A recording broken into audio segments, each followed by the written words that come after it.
In the early days of cinema, people debated whether or not movies could count as a form of art. They did this by comparing movies to other forms of art to see how they were the same and how they were different. And pretty quickly, people decided that one of the things that made movies unique was time. When you look at a painting or a sculpture, you can decide how long you're going to look at it for. If you read a book, you can read it fast or slow. If a musician plays a piece of music, they can do so at any speed, and other musicians who cover the song can pick a new tempo for themselves. But because of how the technology of cinema works, everybody has to experience it at the same speed. Or at least they did. This way of thinking about movies has led to some modern controversies, and I want to talk about those. But before I do, I want to set the stage with some other ideas. The first of which is the work of Dr. Marianne Doan. Dr. Doan has spent a lot of time thinking about the early history of movies, and she argues that the technology of motion pictures was closely related to how people thought about time when that technology was first invented. So movies came onto the scene at the end of the 19th, beginning of the 20th century. And at that time, all sorts of changes were spreading across Europe and the United States. Factories were being built, industry was spreading, and lots of parts of everyday life were becoming strict and standardized. To make sure that everything ran perfectly for businesses, everyone had to be on exactly the same page. And so things like time zones were invented, and people started carrying pocket watches to make sure that they were perfectly on time for things. So people were already thinking a lot more about time at this point in history. Industry wanted to make time controllable and measurable. But culturally, there was this desire to honor randomness. Lots of art was being made about those little unexpected moments that don't fit into a pre-made schedule. Dr. Doan argued that movies served as a compromise between these two desires. Random and unexpected things can happen in movies, but the act of recording them turned them into something that could be controlled and cataloged. This was especially true of one of the very first film genres, actualities. To make an actuality, a camera operator would simply plop down a camera somewhere and let it run for several minutes. It could capture footage of a boxing match or a parade, or simply show people walking home from work. And because the scene wasn't controlled, you never knew quite how it was going to unfold. Dr. Doan points out that this was the first time that images could be represented by accident. Of course, the second time you watch the footage, those accidents are a little bit less surprising. Early actualities had a lot of dead time in them, where nothing really happened. And if we're thinking like the factory owners of the day, that would be a bad thing. We would want every moment to be as impactful and productive as possible. Moments of a film that didn't have something exciting to offer the audience would be less valuable. So perhaps this is part of the reason why film editing started to be developed. Filmmakers would physically cut out certain parts of the film and leave behind other parts. Of course, this made the movie less like real life and more like fiction, and people started intentionally making fictional movies as well. Early fictional movies were often built around a single exciting or shocking moment, and they included just enough other stuff to make those scenes understandable. Early editing, then, was a way that films could time travel through the boring parts to get audiences to the interesting things more quickly. In fact, this is where the phrase "cut to the chase" comes from. Lots of early films ended with an exciting chase scene, and so instead of spending lots of time on boring details, script writers and directors would sometimes simply cut to the chase. These days, there's all sorts of ways that filmmakers use editing to manipulate our perception of time. Here's one of the most basic.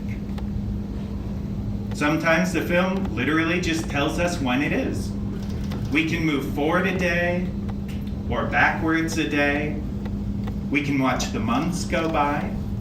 We can even take an impossible leap into the future. These are all examples from real movies, by the way.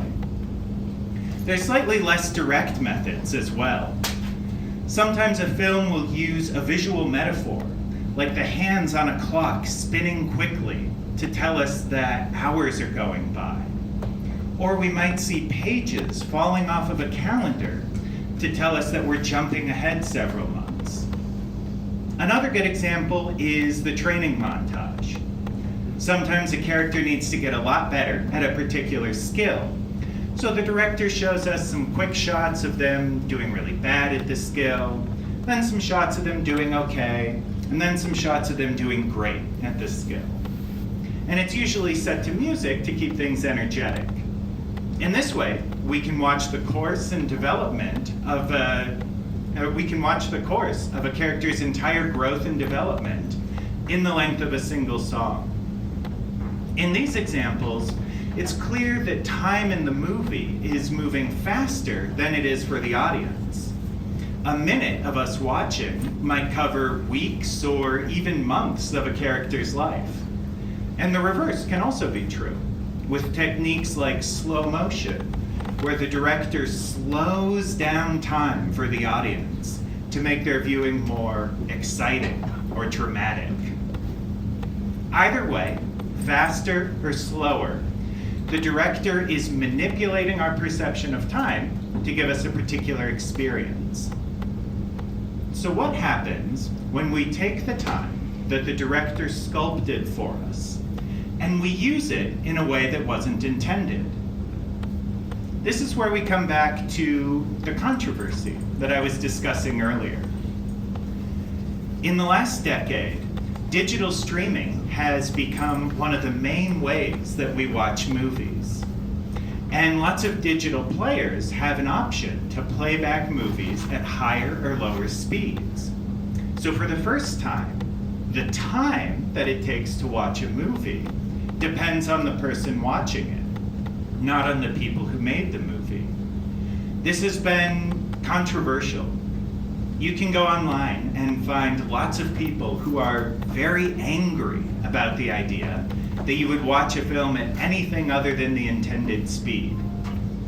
Of course, you can go online and find people who are angry about anything. But do they have a point in this case? To answer that question, I want to share an anecdote about the great author Virginia Woolf. Back in the mid-1920s, Woolf was writing an essay about movies. She wrote that film reduces the language of literature to, quote, the scrawl of an illiterate schoolboy, end quote. She said that movies were a parasite to literature. But when she went to go see the film The Cabinet of Dr. Caligari, she seems to have had a different experience. Woolf wrote about a small, tadpole-shaped shadow that appeared in the corner of the screen. It swells up, almost swallowing the entire image, and it hovers there for a moment, quivering. Woolf said that the shadow appeared to represent the diseased imagination of the insane main character. After hanging there for a little while, the shadow shrunk back down and disappeared. Woolf was really excited about this part of the movie, and she said it was clear to her now that movies have countless ways of representing images and ideas and emotions. Here's the thing though, if you go home after these talks and watch The Cabinet of Dr. Caligari, you're never going to see the moment with the tadpole-shaped shadow. It's not something the director put in the movie.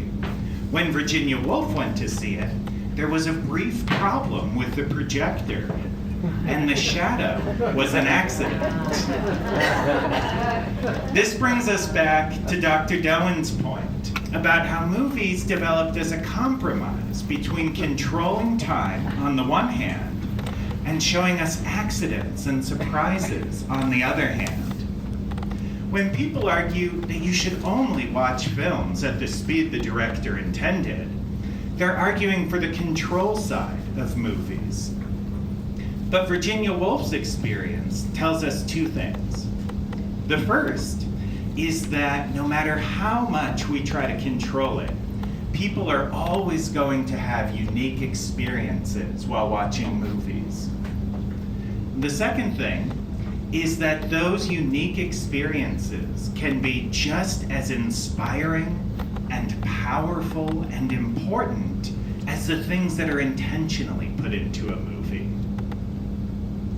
Everyone is different, and everyone is going to experience movies differently. I say we should embrace that. Instead of saying that the director knows what's best for everyone, I think we should let people decide for themselves. It's time that we stopped thinking about film as if we were factory owners. Thank you.